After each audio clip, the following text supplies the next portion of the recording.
రాష్ట్ర చరిత్రలో ఎన్నడూ లేని విధంగా 6 రోజుల్లోనే 7,770 కోట్ల రైతు భరోసా నిధులు విడుదల చేసిన ఘనత కాంగ్రెస్ కే దక్కుతుందని అన్నారు మంత్రి తుమ్మల నాగేశ్వరరావు.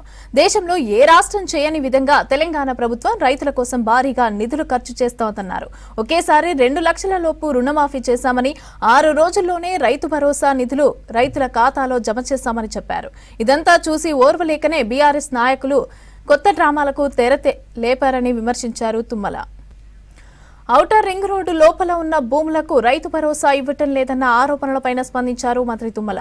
ఓఆర్ఆర్ లోపల ఉన్న 2,18,000 ఎకరాల్లో దాదాపు 93,000 ఎకరాల్లో రియల్ ఎస్టేట్ వెంచర్లు సాగుకు అనువుగా గాని భూములు ఉన్నాయని తెలిపారు. ఆ భూములకు తప్ప సాగులో ఉన్న మిగతా 1,20,000 ఎకరాలకు రైతు భరోసా ఇస్తామన్నారు.